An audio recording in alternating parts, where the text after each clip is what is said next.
Hello YouTube, this is Mad Movie Mark with another Mad Movie Mark movie review. Today we're going to do my number 9 favorite movie of all time, and that is going to be Amadeus, which is the story of Wolfgang Amadeus Mozart as told by Antonio Salieri, which was a rival of Mozart during that time. Salieri is played by F. Murray Abraham. Mozart is played by Tom Hulce. And Mozart's wife, Constance Mozart, is played by Elizabeth Berridge. So I'm just going to propose a question for you guys. When you think of some of the greatest acting performances of all time, you can usually equate an actor with a movie.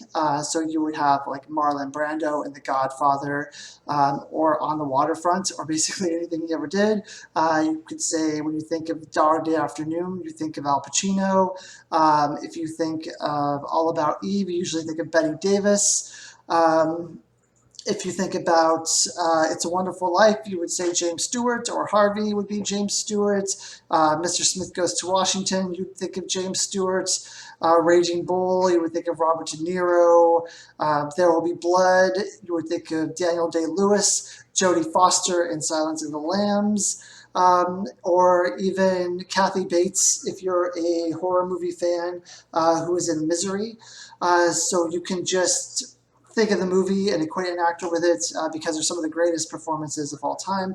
But for some reason, when you think of Amadeus, you don't think, or at least a lot of people who would know those actors wouldn't think of F. Murray Abraham. He won Best Actor for this movie at the Oscars, and in my opinion, he ranks up there with any of those people. This might be blasphemous to movie lovers, but I think his performance rivals any of the people that I just said, and I would say that for me, my favorite actor of all time is James Stewart. But for me, for a single performance in a movie, it's tough because On the Waterfront is one of my favorites, but this is definitely up there. F. Murray Abraham is fantastic in this movie. So the movie opens up with Salieri moaning and just wailing and saying, "I've killed Mozart! I killed Mozart!" And then the camera pans to an insane asylum where we are met with, I believe he's a priest. He's the man of the cloth. He is in Salieri's room and he's asking Salieri to confess. He at the time does not believe he has his doubts that Salieri actually killed Mozart. He thinks that he's just crazy. He doesn't know any of Salieri's music. Salieri starts playing songs and asks him if he recognizes this tune or this one, and he doesn't recognize any of them, and then he plays another tune, and the man of the cloth, the priest, immediately says, "Oh yes, that's a nice little tune. That's a playful tune. I love that one. I've heard that before. It's very familiar." And Salieri says, "Well, that's because that was Mozart." And it kind of sets up the rest of the movie. So basically, Salieri at one time was considered one of the best composers in the land. He is very proud of his work. He's very proud of his talent. He contributes most of his talent to God. He thinks that God pretty much made him the speaker, sort of like he speaks for God. He is God's ear, and then he turns it into music.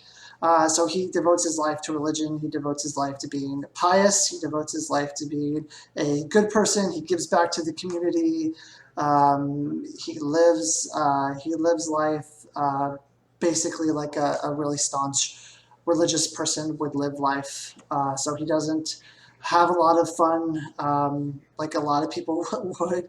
I mean, not to say that religious people don't have fun, but I mean, like back in those days, like people would sleep around all the time. There were a lot of norms that people didn't violate when it came to like what they would have in their plays and their operas. It was banned to have ballet in your opera.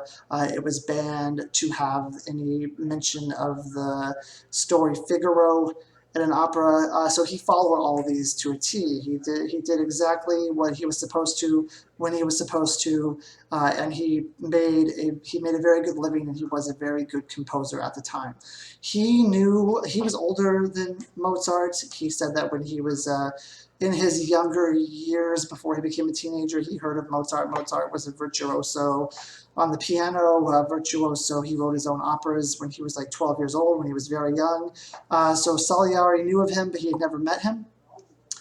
So their first meeting, Salieri is very happy. This is his idol. He says that Mozart is basically his idol. So when he meets Mozart for the first time, he's kind of running over in his head, like, what could Mozart be? What could he look like? He'd never seen him before. There's no Facebook. There's no YouTube. There's no cameras as far so he never had seen Mozart before. Or if there are cameras, they're not mass produced. You know what I mean? They're not mass produced. I don't know the history. I don't know when cameras were made. But so he sees. So he's going over in his head. He's looking at all the people in the crowd. He's trying to think, like, who could it be? Could it be this nobleman here, or this nobleman? This man looks like a man of God. Who has God given these gifts to? And then we're shown Mozart kind of running around with his fiancée, chasing her and cackling, and he has a very cackly laugh in the movie, which I'm assuming is basically his. If you see this movie, that's the trademark of the movie, more or less. Is you remember the laugh that he brought to the movie. But I mean, he's basically kind of like he's in his 20s, but he acts sort of like a juvenile type of person. He's definitely not pious. He's not religious. He likes to break the norms. He likes to have fun. He's a young guy who has found a lot of fame. He's found what he's good at. And he doesn't have any cares in the world, basically. He's just having fun, living his life, and, doing what he does. Salieri immediately hates him because he feels that God has forsaken him. God gave this gift to this buffoon, basically, and here Salieri is working his butt off to be this great man, this great person.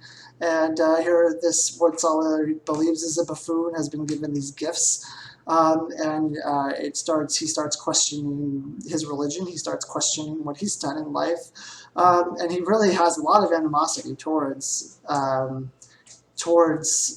Mozart. At this point, I mean, there's really no reason for it at this point. There is a scene later on where Salieri creates this kind of welcoming march for Mozart to kind of, as they're welcoming him into town, he plays this little march on the piano, or the king plays this little march on the piano that Salieri wrote.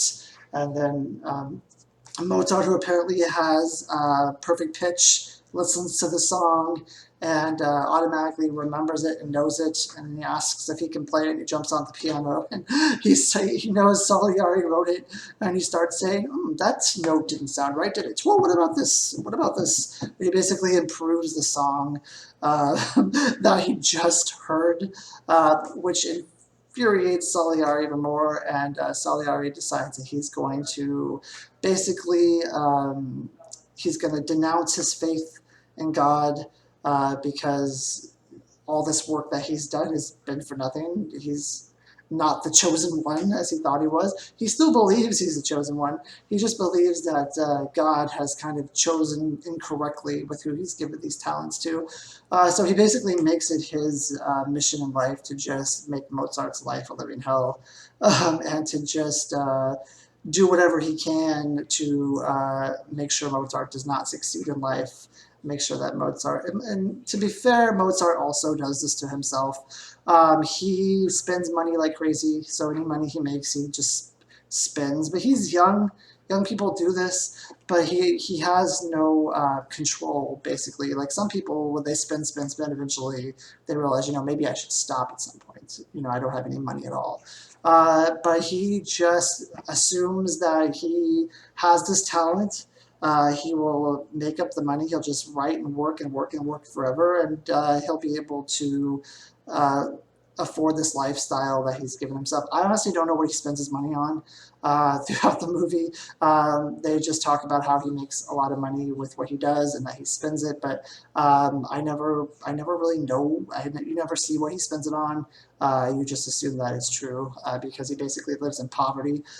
His wife is a extremely redeeming character in this movie. She loves Mozart to death, basically. I mean, Mozart is her life. Um, and she stands up for Mozart. There's a scene where Salieri asks her to do something that she shouldn't do, but she does it anyway because they're hurting for money and because she loves her husband and because she knows that this will help them. So I mean, she's in a lot of ways she's kind of a background character, but she is she tries to be the driving force and the sound of the voice of reason for Amadeus Mozart. She tries to push him to the right directions, but in the end, she really has no control over what he does. He just does what he does. She tries her hardest, but you can't control him. So this movie for me, I mean, the acting alone, sorry, um, Murray is fantastic. He is great. I mean, alone, his acting in this movie to me would propel it in my top 10. Um, he plays a young version of himself in the spaces where he's interacting with Mozart and most of the story, but he also plays an older version of himself. That's the version that's telling the story to the priest, and I mean, you feel like these are two completely different people in these acting in these performances. When I first watched, I had to make sure that two different actors didn't play this role. It is so different. I mean, it's not just the makeup either, because you could put makeup on an actor and they still, I mean, there's still no range there. But his range is crazy. When he's playing his young version of himself, he's like kind of he can switch from conniving to your best friend. You see the wheels turning all the time. And then when he plays his older self, it's just the way I mean, maybe it's just his hand movements as he's telling the story, or the way his voice is as he's telling the story. But this man can tell a story. I mean, he sucks you in. His acting, and he's just standing there. He's just looking at you talking, and he's not doing anything. And he just grips you in, and you're in the story. And I don't know. When I first saw this movie, I felt that I was supposed to feel sorry for him. But then, I mean, I've seen this movie at least 15 times. But then as I've watched it more and more over the years, I realized that he's not, I mean, he's not the character you feel sorry for, at least not for me.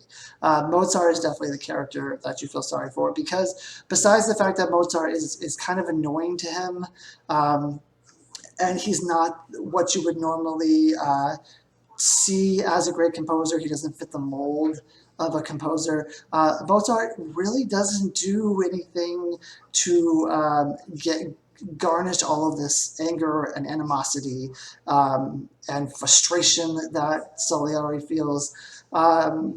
He's really just living his life. He's a young guy and he's just living his life. But and Salieri is actually also not as pious and religious as one would think. I mean, he's gluttonous. He has all kinds of. He's very jealous, and this is just builds up inside of him and rages inside of him all movie. And his jealousy stems from the fact that he is not the greatest composer. Mozart is clearly the better composer. He not only is he a better composer, but I mean, he does it easily. He can play with piano upside down. The music's all in his head. When he writes music, it's just there's no edits. It's very simple for him, and he can write all day.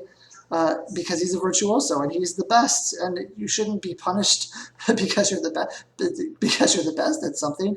But F. Murray Abraham, Salieri's character, he just can't get over this. It eats at him, it gnaws at him, it chips away at his soul and his sanity, that he's not the best, and he blames it on God, and God's easy to blame on because I mean, you can project your anger at God easily. If you believe in God, you can project your anger at God very easily, and you can justify it very easily, especially for him because there's no one telling him any different. He's not telling anyone how it feels, so he's projecting it at God. God's not verbally telling him anything, so he feels like he's right. This is what he should be doing. He should be trying to ruin the life of Mozart, because now at some point he no longer is Mozart. He's just a symbol of he's just a symbol of God, and God has forsaken him, so he's fine with it. Uh, there's so many layers and so many nuances to this movie that it would be hard to. I mean, I'm already 15 minutes into this, but it's so good. It's so well acted. Every performance is amazing. Obviously, the music is great. I don't understand opera myself. I love musicals. Give me a good Singing in the Rain any day. I don't understand. I mean, and the operas are in different language, obviously too. But as I'm watching them act stuff out, I don't really understand what's going on. I don't understand. I mean, the humor back then was obviously different.